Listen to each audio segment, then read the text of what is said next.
Elin was born, she was a happy, healthy little child. We had no idea that anything could be wrong with her. About 12 hours after she was born, when we were still in the hospital, she turned purple, and it was this dusky color that, as a mother, you see your child turn that color and your heart just breaks. You don't know why that's happening. And they rushed Elin down the hall, and they were able to revive her. And I remember coming into the room and wondering, if she was alive.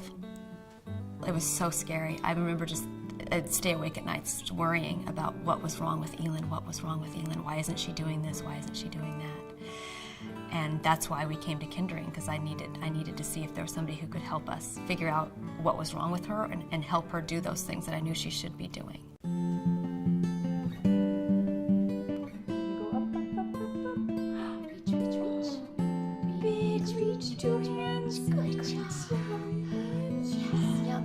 Elin has partial agenesis of the corpus callosum, which means she is missing a chunk of the middle of her brain, so her left and right hemispheres don't speak to each other as well as in typically developing people.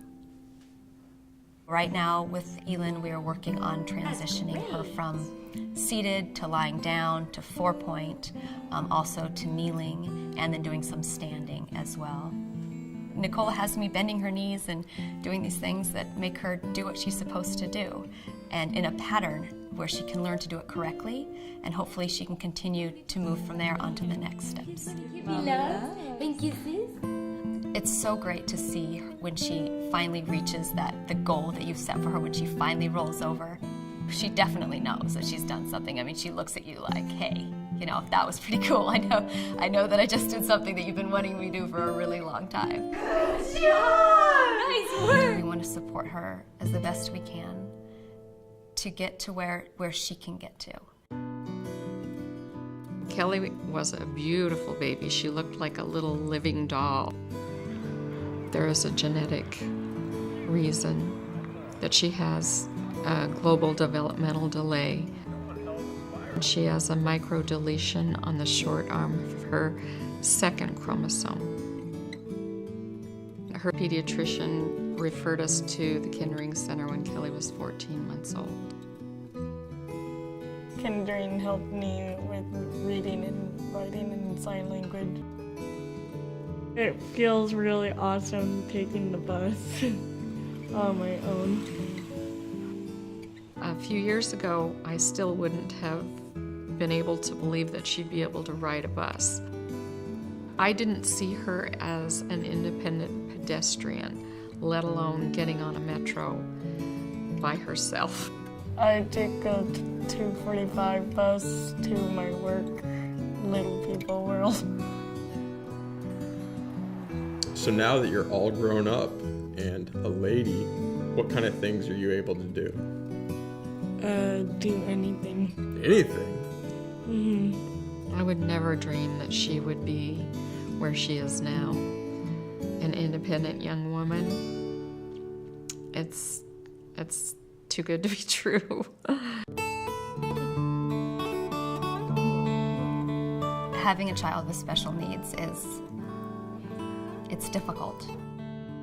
But I feel that Elin has given us something more than our family could have had without her. And having her in our life has been just a blessing, and we consider her a gift. And everything she does, she's just so joyful, and she's so loving, and she's just such a wonderful person. If our family didn't have this resource, I'm not sure where we'd be, but Kindering is able to give us the tools that we need to get her where she needs to go. I look at her now, 21 years old, an independent woman with a job, and I think back to when she was a baby, and I knew there would be needs that are different from others. And I know that if Kindering hadn't been there to help guide us on those first steps, it would have been a different story. I don't know how to express from my heart how important I feel like it is for people to support Kindering.